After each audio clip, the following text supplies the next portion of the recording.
rong xe tỏ giấy cho nên gì cái tình trạng thế trong phong dư ở lúc mà tiết chùa số lên chùa tủ rong xe nhất trong lúc chơi nhau nó cũng cụ trình đó các tờ là một GP cho nên cho gì cho phong cho dư cho cứ cho tí cho ngao cho một số lên chùa tủ thiết giờ lên đó cụ và tiết chia sẻ hai tiết sẽ là cụ bố lên tỏ giấy cho có một rong tiết sẽ là cụ bố lên chi cho cái nó cá nhân rong lại giờ toàn thể thiê giờ lên đó phải là một sinh chi nhất trong nó cụ do giờ trong đồ nó tỷ cầu chùa lưu trong lên tôi cho phần anh gạo cụ và thiết chế sẽ hạt tiền sẽ là cụ yếu kênh lúc xí hà là một trong cụ xí cho các công nông thiết thả trong đời cho sở sự cụ yếu ba tàu nhớ trong lúc xí dọn gì tòn đây nó yếu mới cho là một thả tiền thuộc khi đọc bê số lần số tủ sát tàu bao nhớ trong yếu bìa tòn đây nó giờ lên tới chắc sở sự cũng ba tàu nhớ trong lúc xí nó yếu mới cho là một thả đọc bê sẽ đọc bao cụ yếu thả trong đời khó ít khu nhiệt gì ngờ một số cái chỉ xí hậu sinh ngờ xin đào ta tỏ can đời tụ gì cụ tàu tôi một tàu cái tụ nhiệt thuaต่อการแต่ตุจีกูหมดได้ตัวละเทียเขานะกูอยากเขาตุเชียที่สองใช้กันก็เลยเทียจนในสิ่งที่นี่จะ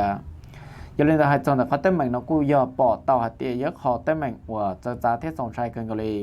อย่าลืมแต่กูอยากมุดถาปูนด่าเขาเป่าก่อนนึกมั่วเขาจึงเช็ดตัวหมดเอาเป้ส่วนส่วนตัวก็แสดงเขาหมดจะเกะ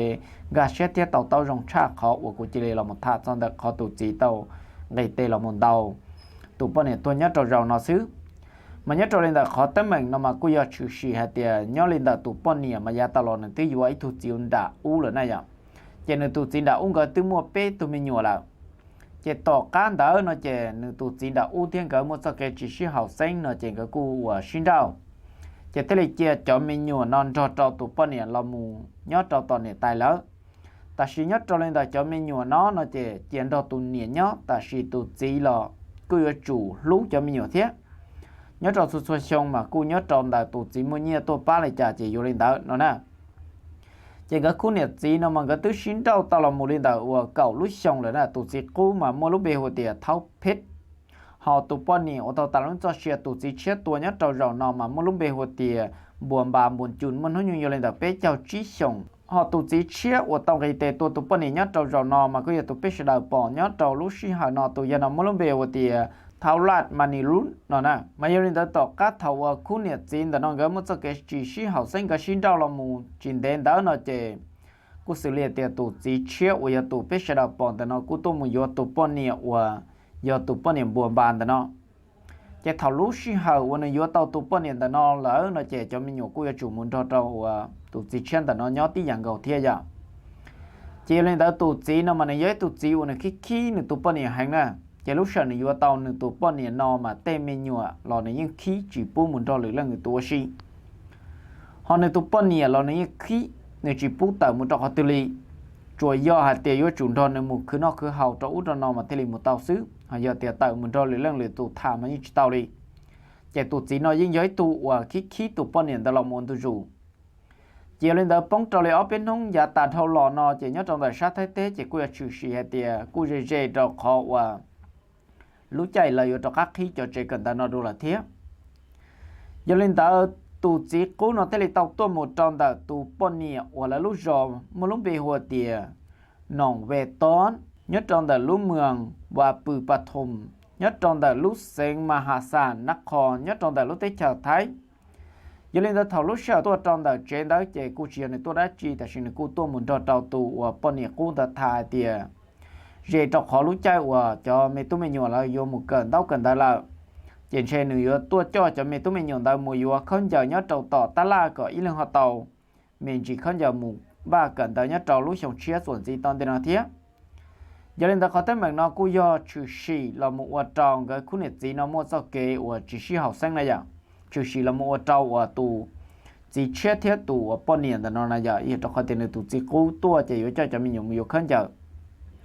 chỉ thế là ở trong cái khu nhiệt gì nó chỉ một số cái sĩ hậu sinh chỉ thế là bông là một trong tua trong không vấn tí cầu trí theo cầu trong đó chỉ có trừ sĩ hạt tiền khu nhiệt gì trên đó nó cái chỉ là một sinh trâu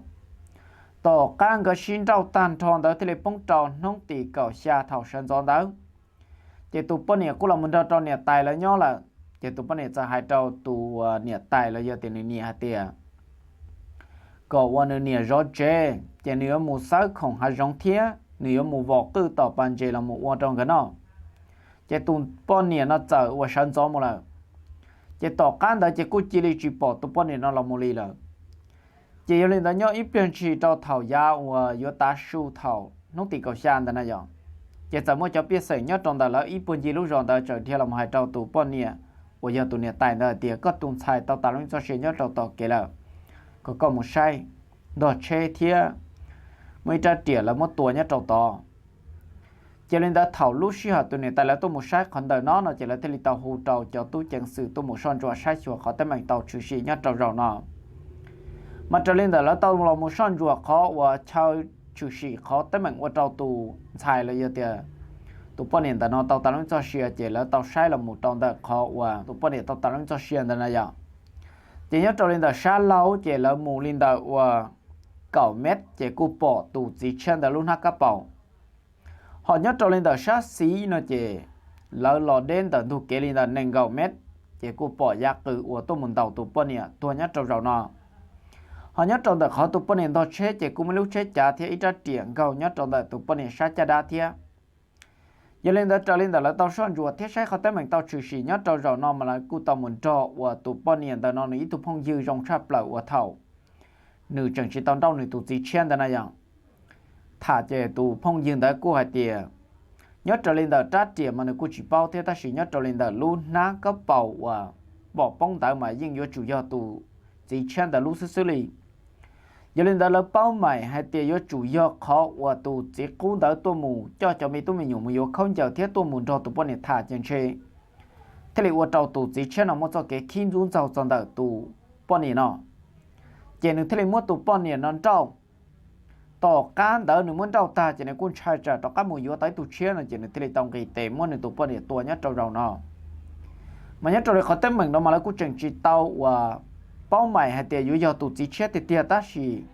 là cú hay tiền do gì cho percent yếu tụ chỉ chết tôi là vì cho khó tiền nhất cho rõ nó mà lấy bao mày tao hay tiền lúc nó có bỏng đấy chỉ do trong này tụ phong dư tao làm một thả chỉ do tụ chỉ chết có thể tỷ lệ cho nên đó là cú chẳng chỉ tao muốn đề tụ chỉ chết đó này ta chỉ nhớ trong mò vàวันที่เก่าชาวันในตัวในตัวป้อนเนี่ยตัวตันทอนน้องตาหน้าอย่างจะก็จะชื่อสีฮัตเตียว่าเจ้าหนึ่งจิลิเตาหมูได้ตัวเนี้ยเจ้าต่อแล้วอีลูกหารงว่าเนี้ยเจจงแต่แล้วลุ่นตัวจงแต่ละเทียอย่าเล่นเดินที่เล็บป้องเราหมดจอนห้องตีเก่ายีเท่าสันจอนได้ก็จะชื่อสีฮัตเตียมั่วอีตัวยอกูจื้อจอเนี้ยจงแต่แล้วรู้จอว่าน้องเวตอนแต่เนาะหนึ่งที่เล็บเตาหมูสังเจเนี้ยเจ้าต่อหารงหนึ่งกูเตาหมูปอตัวจีนึงวันนึงได้ตัวเนี้ยจอรู้เจตัวgiờ lên tao nói thế này tao là một chén tàu tụ chữ rồi và biết sẽ là bỏ nhá tàu lúc xí hào ta xin nó tao cán tao tụ chữ rồi thế này tao hai tàu trong tú chẳng sự thiết trong này chỉ cái thế này cha sẽ đào bài sai son chùa lúc chạy tua nhá tàu rồi nó thiết mua lúc chạy tua nó đào cho là một đau khổ nào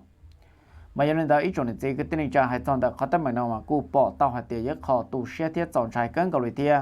nhớ tàu lên tao tụ chỉ nó mà là cú bao mày hai tiền giấc chủ yếu nữa là một tuần tụ bao nhiêu ta chỉ nhớ tàu rồi nó là cú chỉ tàu tôi muốn tiền nữa ta chỉ là cú lò mù tham lại là giờ tiền cho nên cho xe ô tô này tao ta luôn cho xe nhớ trong rau nó là tiếc chỉ còn đây họ cho tôi chẳng xử lần trên tao họ tiền nhưng do chủ yếu này tao là một cái tệ tôi này tụ bao nhiêu tôi ta tỏ cán đó nương trái tệ plong tu nó là giờ tiền nương trái tệ tấm mình nó thế là ô tô này tao một cho này tụ khen tôi trong này họ biết sẽ là tao xí sao khác cũng nông là nhớ trong sáng tôi sau lại mấy lần ta tỏ cán đó là cứ tao là muốn cho tao tụ nhiệt tài ô giờ tụ bao nhiêu tao luôn cho xe nhớ trong rau nó này nhiệt thà mà nửa nè cô tao làm một cha tao tiền tuổi khe tao bé cho nên số tuổi sẽ đã tao bao hai tiền nhớ trâu lên đời nửa nè là cô cho ít tu và nửa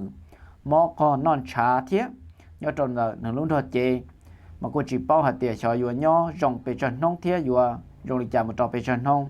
ta chỉ nhớ trâu lên đời bé tu men nhựa và do nửa tuần sai đó chó nó chê cô vừa cho lần cho trâu tu nè tài nhó tu nè tài mà li sai xua lại giá chuẩn gì toàn tê tu nè tài mua lấy trả lọ sẽ đời mà li tụi này tại mua lấy trả lọ sẽ đào mà nó lên đó một xứ, tại vì khó nhiều xe thiết cho sáng chập lại trên xe tê mình tụi mình nhiều sẽ đào vô cho nhẹ xứ, hỏi cho được khó và tụ tiến hành phê tao là một cái tê tuần nữa tuần sai nhất trâu nó chè, cụ thử tao hạt tiền nữa ta vin ta cam ý là tiền nữa ta cái vi cái xứ ý là tiền nữa và trao cả giờ,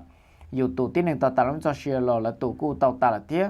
chỉ khó và tụ vào nó tao lắm cho xe chỉ cụ khó rong kênh gạo lì giờ tiền được chỉ tàu ta luôn cho xe nhất trâu rồi non xe ít tiền được chuyển vô mua tới mình chủ sĩ trâu lên được tụ lại giá chuẩn chỉ toàn đây thiết chỉ còn có giấc họ và rong xe khinh gọi là tụ vào họ tàu ta luôn cho xe mua là thiết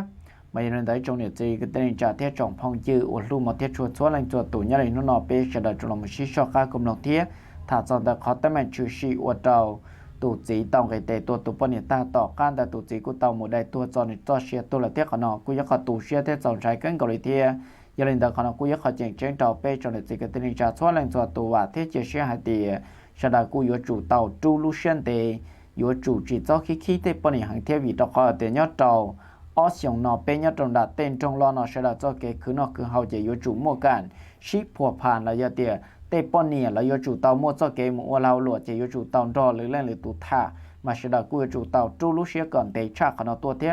เป็นลงหนึ่งที่อยู่หมดจะเกว่าเมืองยาจนสีตอนได้อีกช่วงเดียวจะเกิดนิจา